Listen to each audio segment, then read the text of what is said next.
Hi, my name's Maria Van Viklis, and welcome to another episode of the Think Tank podcast. I've got the awesome Nikhil Rughani with me, who'll be talking about all things to do with copywriting. Just a bit about Nikhil before we get started. Nikhil is the founder and principal of Shot of Copy, a boutique consultancy, and he's also the sales and marketing strategist who has helped over 300 businesses to break their revenue records, deliver a greater profit, and to make a greater social impact. Nikhil helps training coaches and consulting organizations who sell high ticket services to attract more leads and smash through their sales targets by helping businesses to explode and grow their revenues with strategic copywriting, direct response marketing, and relationship driven selling. He has also contributed to 2 books. The first one is The Path to Success, and the other is Ideas, Volume 3, Original Perspective on Life and Business Through Leading Thinkers. Welcome to the show, Nikhil. Thanks for having me, Maria. That was a great intro. Thank you. Fantastic. So tell us a little bit more about yourself if I haven't already covered it. You covered a fair bit in there, but what can I say? Look, I've been writing professionally for about 20 years. I started off actually writing for a heavy metal music magazine, funny enough. Didn't know much about heavy metal music, but I came up with a very nice appreciation of it. And that was also where my journey to copywriting started, because I went from actually doing interviews with bands and writing up CD reviews to actually helping them to actually launch their first websites. We're talking, I'm really showing my age here when I'm saying they're launching their first website. But that was where I was writing their promotional stuff to get their website seen. So it was quite exciting back then. So yeah, I've been writing for about 20 years across a number of different industries. I've written for government and policy. I've written for, big corporate and in the industry as well. But predominantly over the last 7 years, my focus has been on coaches, consultants, and trainers. People are really committed to wanting to make a change and a transformation in people in the world. And I love that. So that speaks so much to me when people want to do that. So I feel like I'm helping them to do what they do.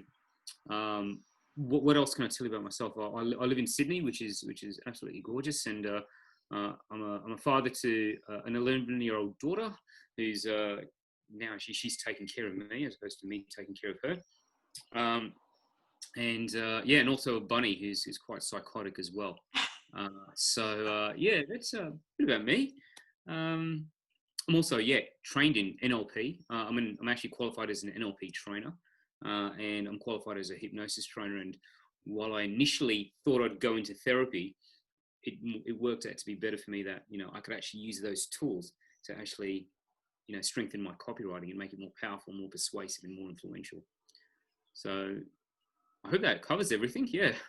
Yeah, definitely. And I think the transformational aspect in wanting to help people with coaches, let's say, is I found that it's definitely such a growing industry at the moment. So having someone's, with your expertise can definitely put a lot of coaches at the forefront with how they articulate their message to be able to charge premium prices. Isn't that right?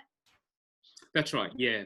Look, the premium pricing is what I focus on with my clients, and delivering obviously on a good quality. So you can charge well, but you also want to make sure that you deliver on it.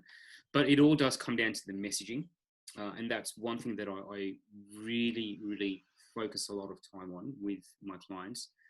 So one of the biggest issues that many people face out there when it comes to actually charging premium pricing is they don't know how. It's not as simple as let's just hype up our fees and rates, but it also comes down to, well, will people value it? So I have a process really which I help people to firstly articulate their message in such a powerful way. It's almost as if they're interrupting the thought that you're having in your head already. And this works with their ideal customers. So we go through quite a lot there. And the second part is then breaking down that value and demonstrating to such an extent that people will not object to paying that fee, because they see the value being demonstrated and really well articulated for you. Okay, yeah, interesting. So with that in mind, tell us, what is the missing piece of the puzzle for coaches and consultants who are not getting paid these premium prices? Yeah, that's a great question. So one of the most common things I see is that the coaching industry and the consulting industry is in massive boom right now. There's so many people doing it. The big problem is that when you ask most coaches, what do? They can't explain it, right? So I have this happen all the time, because the very, very first question I ask all my prospects as well as my clients is, okay, tell me what you do. And it tends to be some really long, drawn out, complex story, which doesn't really make too much sense. And then they get into all this technical jargon, and they talk about unconscious minds, and they talk about exponential growth. And you're just like, what do you actually do? If you cannot explain what you do in a simple, short, sharp way, that's easy for a 5-year-old to understand it. There's no way that your clients, your prospective clients, will actually be able to, firstly, magnetize to your message, which is the right thing, right? If you can't explain to a 5-year-old and you can't explain to your clients, then you're not going to be able to demonstrate your value upfront in that first sentence. And when you can't do that, you're then on the back foot. So what I feel is the biggest problem behind that is, firstly, you don't know what your clients need, and secondly, you don't know how to explain how you meet that need. So if you can do those two things, then any coach, it doesn't matter what they're coaching in, if you can identify what that person's need is and you can meet that need by explaining what you do, then you're on that first, you're on the front foot when it comes to charging a premium pricing. The missing link really comes down to the fact that most people don't know their customer well enough, and most people don't know how to articulate that message. All right. And that tends to be particularly true for coaches and consultants and even trainers. So if we can get that nailed, if we can really make that crisp and sharp, then coaches and consultants and trainers will be able to differentiate themselves from every other coach, consultant, and trainer out there in the marketplace, be heard above the noise, and be memorable, right? Their little 5-second pitch sticks in people's head, and people will then automatically gravitate towards them. And then when you have something that people need, and people are willing to pay a premium price for it because they need it. That's the main difference. So it does come down to message, and the message comes from knowing who your market is. So okay. That's a long way of explaining it. Yeah. Okay. So in terms of knowing your market or your ideal client, is that looking at specifically the psychology of the ideal client and how they think and what they think and so forth? Yeah, absolutely.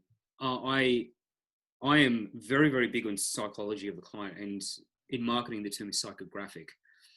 So there are a couple of ways to profile your clients. You can do that by demographics, which is their age, their gender, how they work, what type of salary they earn, what type of business turnover they've got, do they have kids, how many kids do they have? You can ask all those questions. That's all the tangibles. Okay, that's the stuff you can see. And that's fine, but it's only the surface. It's like an iceberg. You can see the tip above the surface, but what about below the surface? There's a whole depth to that person which you don't know. And so psychographic marketing, which is what I'm very, very big on, digs deeper into that. It understands what are their motivations, what are their fears, what do they love, what do they hate, what makes them angry, who makes them angry, what are their top challenges on a daily basis. The key behind this is to really understand that person as a person, not just as a customer. Because here's the thing, no one really stays awake at night thinking, oh my gosh, you know what, I need to buy your copywriting services. Or no one's really thinking, you know what, I really need a business coach. No, what the type of things that business owners are thinking is, wow, I need to increase my cash flow. Otherwise, I'm not going to be able to make payroll. Oh my gosh, I am having a hard time attracting customers. How will I be able to stay afloat and pay my own expenses? Or it even goes as far as, wow, I'm really having a tough time with my relationship because I'm always working all the time. And as a result, my wife or my husband's not getting enough of me. My kids are missing out on me. How do I fix that? How do I get more work-life balance? When you can look at that person as a person and not as a number, not as a prospect, not as a potential business opportunity, and you can understand what really drives them, what really it is that they want for themselves and for their lives through that psychographic marketing process, then you can talk to them as a person. You can actually talk to their personal needs. And that's what differentiates people.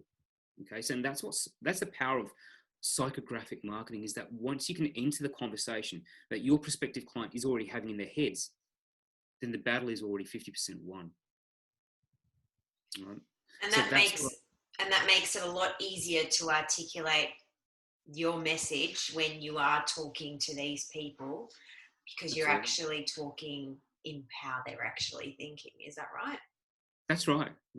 Exactly it. One of the examples I like to use is imagine your favorite character out of a TV show or your favorite character out of a book. What would happen if one day they found out that, their pet dog died? Or what happens if they found out that their kid hadn't turned up to school? Or what would happen if, they lost all their money? How would they react? Most people would know how their favorite characters would react. That's the depth of knowledge that you need to have about your ideal customer. You need to know them so well, almost better than they know themselves, so that you know how best to help them and how best to message to them. Yeah, I've been told by many other like mentors and so forth, where they've said if you can talk to someone and they're like, oh my God, like it's like you're reading my mind. It's like, you know exactly what I'm thinking. Then you know exactly that you've hit the nail on the head with really honing into that ideal customer or ideal client, because you're really talking to them on a personal level. And that's it. You nailed it. It's about talking to them on a personal level. Exactly that. Yeah. So, okay, so tell me, is it all about strategy when mapping out messaging, or is there anything else, or is there more to it? Look, I think strategy it's the foundation. You need to definitely have your strategy there. A lot of it then comes down to really what is it you want to say. It's not all strategy. You do need to have some tactics in there as well. And then obviously you need to take action. So a lot of people will have a killer message drawn out for them, and they've got a content map and a content plan and a content strategy. They'll do all these advertising plans and everything out there. But what it really then comes down to is, how do you relate and connect with that person? What tactics can you employ to have that conversation with the person? And, the big flavor of the month at the moment seems to be, outreach over social media, where you get people trying to flog you Bitcoin and network marketing, and they've got the right tactic, but their strategy is gone, right? Mm-hmm. And some people have the right strategy, and then they try all these elaborate things like posting beautiful content on social media. But unfortunately, that's almost like putting a billboard out in the desert. Mm-hmm. So if you put a billboard out in the desert, no one sees where it is. And that's like having strategy without a tactic to follow. So what you do need to do is you need to make sure that you understand your customer, you've got your messaging down pat, and then the tactics is to go to where your customers hang out. And that could be offline as well as online. So the digital world has a lot to offer. It could be you could go into particular Facebook groups or LinkedIn groups. You could, post particular things on Instagram. But it also could be as simple as, if you're a health coach, it could be as simple as giving a talk on irritable bowel syndrome at a health food shop. If you're a relationship coach, it could be partnering with people like Relationships Australia or, Interrelate, and, going out there and actually leaving your brochures there, and once a month giving a talk there. There's so many different ways that you can do that. The tactics need to match the strategy. So you can have your messaging, but then what are you going to do with it? That's the question. The perfect answer to that is to take that to where your customers are and give it to them, almost on silver platter. And do you think there's a mindset component when a person is mapping out their messaging? There is a mindset. Yeah, look, I think there's two components that they've got to look at on this front. The first is that you need to adopt the mindset of your customer, of your ideal customer. Now, this is where most people really falter. They tend to go with customers they've had that they don't particularly like, but they never go with a customer that they want to attract. Okay, so one of the biggest rules of any type of energetic practice is that your energy flows where your attention goes, right? So put your attention on what you want. Your mindset should be on the customer that you want, not the customer that you had, not the customer that you've currently got, but the customer that you want.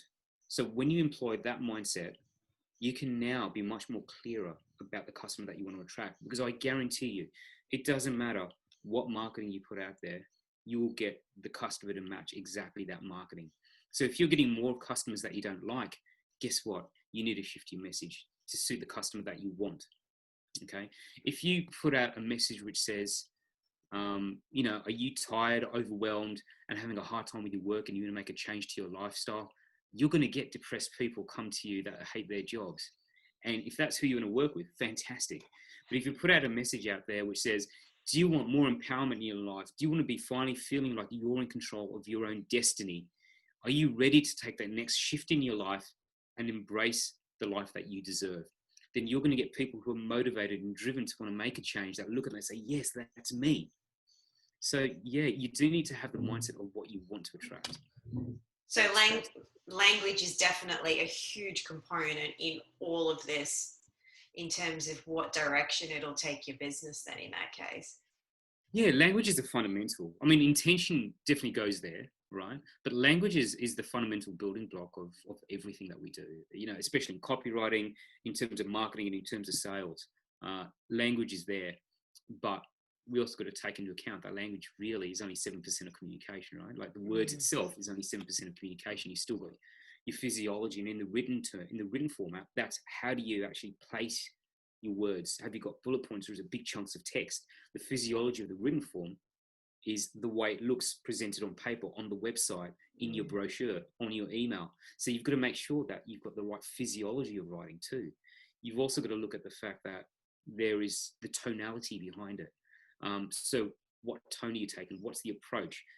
What voice are you injecting into those words? Because people, by virtue of the words being used, will be able to pick up the tonality and the context in which those words are used. We'll be able to pick up whether it's a positive or a negative, authoritative or intimidated. You know, they'll be able to pick all of that things up, both at the conscious as well as the unconscious levels. Yeah, I love that, how you've just described in terms of copywriting, in terms of being a person and it's projecting energy as it is. So I've never thought of it in that perspective. So that was fantastic. Yeah, absolutely. Thank you. Yeah, it is. And because remember, when you're writing copy, you are writing for that ideal customer, and your copy comes from you to that other person. So the copywriting itself, if we take it one step deeper then, Maria, the copywriting is really a representation of you, right? So it's out there. It's a mini version of you. Imagine like every single one of those words is a salesperson that represents you, is a little bit of you that's going out there and selling. That's really what it is. Fantastic. So what are your top tips in nailing your message? Top tips in nailing your message. So I mentioned one of them. Look at what you want, okay? Be very clear. Be very, very clear who your ideal customer is. That's my very number one tip on that, is that if you don't know who your ideal customer is, your message is going to be scattered and you can't sell to people if your message is confused. So get clarity. You know, if that means you've got to sit down and journal, or you've got to meditate, or whatever technique you use to clear your mind and to, you know, to bring to mind what it is you want, use that. Some people use visualization. It's fine. There is no hard and fast answer into the technique. But what's important is that you have clarity. How do you get the clarity? Now, let's go back one step. Is how do you get the clarity on your ideal customer? That comes down to what are your personal and business goals, okay? So if your goal is to make $1 million a year, fantastic, you know, great. How do you propose to get there? If, however, you think that you're going to be helping startup businesses, you know, and make $1 million by helping startup businesses, the question is, well, do they have the capital to inject into working with you? You know, if you're going to charge them, you know, $20,000 a year, do these startups have it? Especially if they're bootstrapping, they may not, right? So you may then need to say, hey, I need to shift, you know, my target audience based on my personal goals. Okay, so as I said, it still comes down to knowing what you want, but you've also got to look at your personal, your business needs as well. So tip number one, I say, is know exactly what you want. Tip number two is get external help, right? Sometimes we are so close to our own needs and desires that we don't recognize the gold that's within them. Okay, even myself, when I'm writing copy for other people, I can articulate it beautifully, but ask me to write my own copy, I can't, right? Because I'm too close, right? So you need some distance. You need that distance. I know it makes you laugh, right? But it's true. It It's is. like the following. It's every coach's problem. They're great at It giving is, the advice, right? but you've got to take your own advice sometimes too. Oh, it's so funny. Like you mentioned, every coach has got that problems. It's that whole story of the plumber with the leaky pipes or the electrician Yeah. who's got broken wires. It's every coach needs someone to help them with their mindset, right? Um, Yeah. so true. But it's the same with a copywriter. Like I know that when one of my mentors said, "Hey, Nikhil, write your own sales page," I kid you not, it took me 6 weeks to do it. Okay. I had to go to another copywriter to get the process done. And the reason why is because they see things in you that you don't see because you're too close to yourself. Okay. So it's the same with your own copy. You can go and write it as much as you possibly want. And I'd encourage you to go and get as much as you can out of your head, write it down, make it look as great as possible. But then go to a copy editor, go to a copywriter, get that help from a professional, right? Like you're only going to go and diagnose your illnesses on Google up to a certain point before you go to a doctor. It's the same thing, right? You're only going to try and fix your garden as much as you possibly can before you go to a landscape, a landscaper. It's the same. There's only so much that you're good at, and you're good at one particular thing, which is your coaching, your training, or your consulting. You're good at running your business. That's where you need to then take the next step and get the clarity from a copywriter or from a marketing consultant or from a growth strategist, whatever it is that you need. Could be your accountant, it could be whatever. Just know that you need to get external help and don't be ashamed of that because you do need that. This will come down and it'll actually help you to powerfully articulate your message, but also provide insight where you may not have previously seen you had value to add. And this is the biggest, this is probably one of the other second biggest problems, that people don't know how to demonstrate that value. I mentioned the first one is they don't know how to say what they do. The second one is they don't know how to demonstrate value. That's where you need that third party to kind of help you to extract that value and say, hey, look, this is what you're offering. Okay. Can I give you a quick example of that? Yeah, go ahead.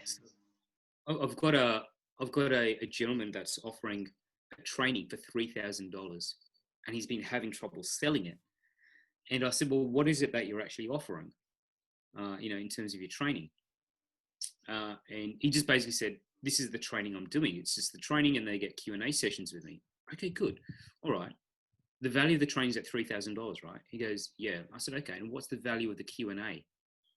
He goes, oh, I never thought of that. So we worked with him and found out that if he separated the Q&A, then the Q&A itself would be worth about another $1,000, right? And then I said, what else do you provide them? He goes, oh, really not much else. I said, okay, what value could you provide them that would make it more valuable for your customer, but is not really too difficult for you? And we ended up fleshing out his whole package so that he was still offering it at $3,000, but the value that was inside it, from individual one-on-one coaching calls to group training for the employees, to offering a 3-part video course on stress reduction, difficult customer management, and a couple of others. We added all of that up, and it was over $12,000 worth of value that he's offering, and he didn't realize that was the value. He was offering most of that on his own anyway. He just didn't realize that there was value behind it. So I said, okay, when you actually say that to people, that this is what you're getting, rather than saying, here, buy my $3,000 training. And then when they sign up, they receive this big package and say, oh, I wasn't expecting that, which is nice and it's a surprise. But if you tell them up front, hey, look, I'm giving you $12,000 worth of value and I'm not going to charge you $12,000. I'm going to give it to you. I'm going to give you all of this and it's only $3,000. Then all of a sudden, the person's going to look at it and say, shut up and take my credit card, because it's a no-brainer, right? So I think the second thing is know your value. All right, know your value. Maybe that's the third thing. The second thing was outsource to a third party, like a copywriter or a marketing consultant. And the third one is, know your value. So if you don't know your value, no one else will. If you can't demonstrate that value, no one's going to read your mind. So absolutely, take stock of all the value that you've got to give. And it doesn't have to be just in business. What about your life experience that you can add? That's what people are really buying. They're buying you. They're not just buying your program. They're buying you. And I think it's important when you do that to have that personal, that real connection with that person, so they can understand it on the same level, I guess, when you are demonstrating that value to them, because they're like, oh, they're just like me. There's really, they get it kind of thing. So being able to assist them, but also understand it on a much more personal level, then there's greater value where they can connect with that, I think. Mm. Yeah, absolutely. Look, I agree with you on that one. Yeah, and that's how it's got to be. That's honestly how it's got to be. Yeah. Okay. Mm. I've just got another question. I'm just curious to know. I know that you are trained in NLP and hypnosis at a trainer level.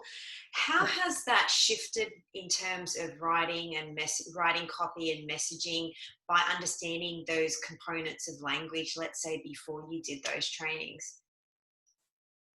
That is a brilliant question. So one of the reasons why my copy is so influential and it's so effective is purely because I understand how to communicate with people, right? And this is one of the reasons why I actually have NLP organizations hiring me to do their copy for them. So if we break down some of the basic NLP tenets, right? For example, submodalities. To be able to write according to your ideal client submodalities, that really helps, right? Or the modal operators, right? So if they've got a primary modal operator of being visual or being kinesthetic, then you can start talking the language of seeing, and you can start talking the visual language, or kinesthetic being, do you feel it? Does that give you a good feeling? All of those things, you can start talking in that language. So part of my process in breaking down a client's ideal customer profile is actually to get what are their primary modal operators, what are their submodal operators, things like that. So we know how to communicate with them. If they're visual people, then of course we're going to use visual language. Do you see what I'm doing here?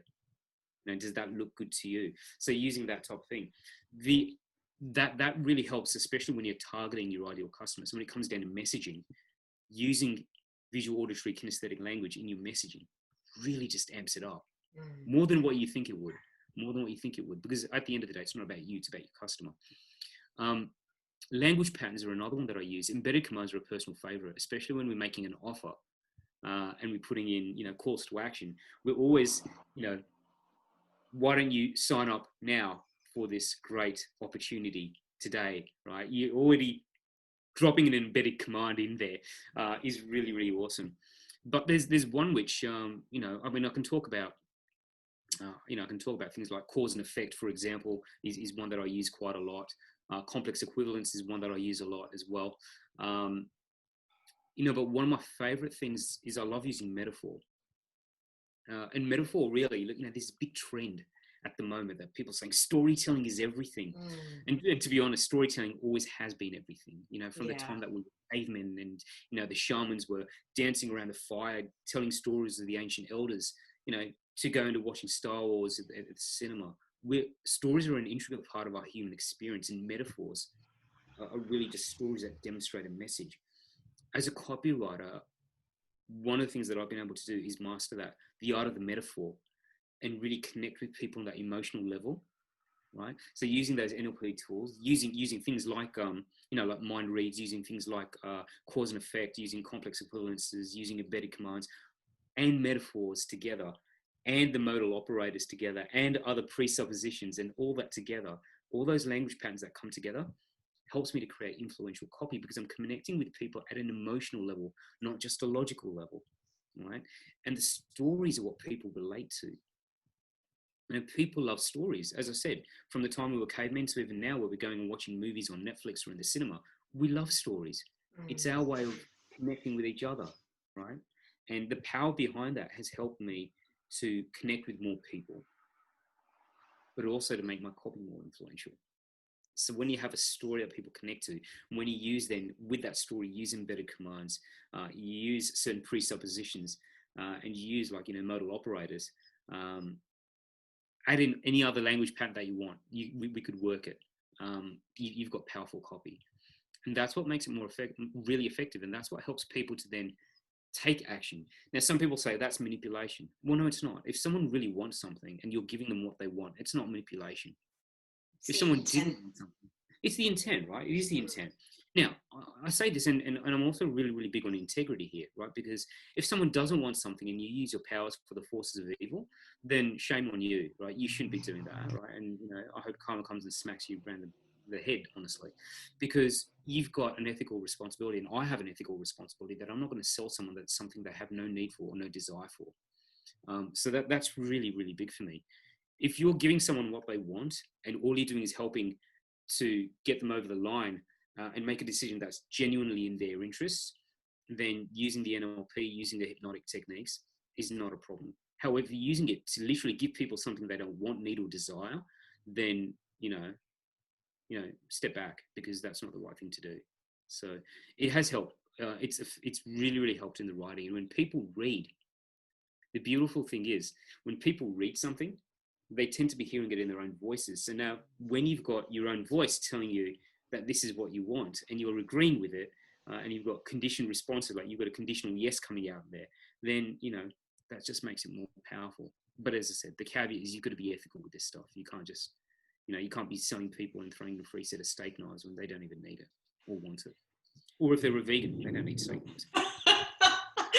Fantastic. That was awesome. Because I'm vegan, so yeah. A true salesman would do something like that just to get the sale. Yeah. Right. As you said, like, I'm also big on integrity. So if you can empower someone to make a decision based on what they believe they need, then that's doing it with the intention in their best interest. So absolutely. Yeah, absolutely. Yeah. So tell me, what is a resource that you can provide the listeners so that they can implement or get a feel of what we've spoken about today? Yeah. I've got this really, really cool resource which I've just created. And it's literally hot at the press. My designers just returned it to me yesterday. And it's basically how to help coaches, trainers, and consultants, thrive in the new normal. And it basically outlines the 5 strategies that I used with some of my best clients to get them some really amazing results. Okay. And some of these may seem simple. Like when I say know thy client is one of them, or know thy customer. You think, yeah, but I already know my customer. But I want you to take it deeper. Remember, try and understand your customer. Like you'd be understanding your favorite TV character or your favorite book character. So I talk about some simple things like that, but it's the implementation which is what's going to make the difference. So I've got five techniques which I use.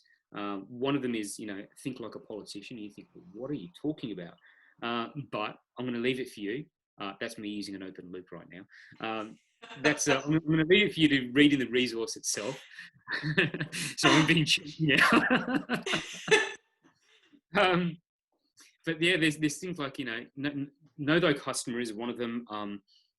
Give them a positive experience of feeling good, where I talk about how can you use the feel good factor, to give people an excellent service, to get them to be more drawn towards you. The perfect example, and I use this in my resources, you could buy a $1 coffee from the service station, right?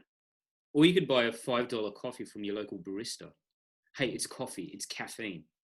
But most people go for the $5 coffee. And Maria's smiling because she's a coffee connoisseur. So she totally gets this. You totally get this because you've got a world in coffee there. I know. Yeah. I know about your coffee story. So, yeah, there's, most people go to their local barista. Now, what's the difference? It's because that $5 coffee makes them feel better. I've got a mate who bought, you wouldn't believe this. This is so funny. He bought a sports model washing machine. I'm not kidding.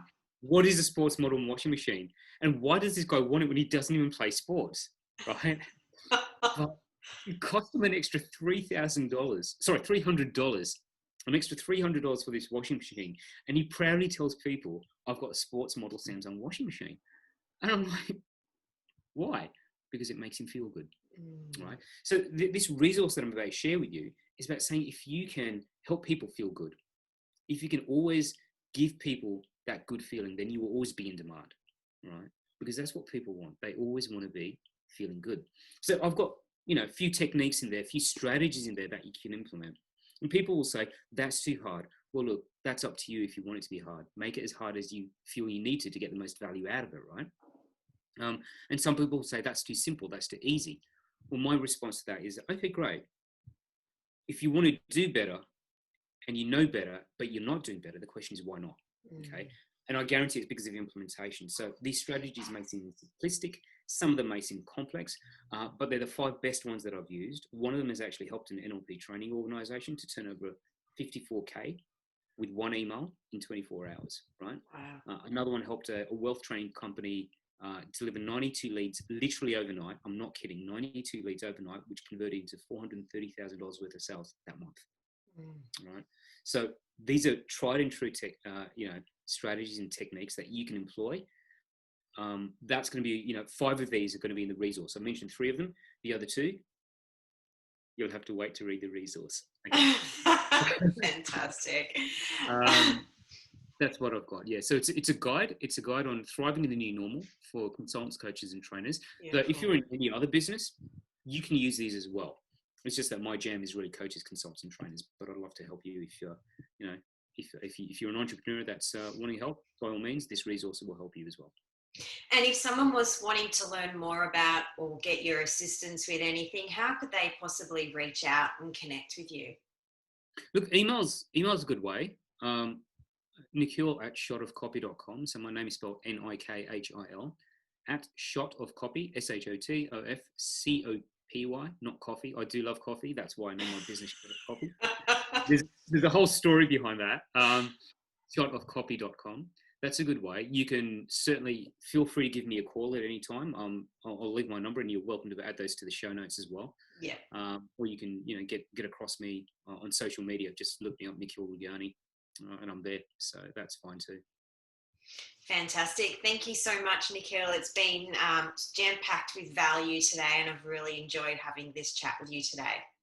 Yeah, thanks, Maria. I really enjoyed being here. Thank you so much for having me. Thank you for tuning in. My name's Maria Van Viklis from the Think Tank podcast. Till next time, bye for now.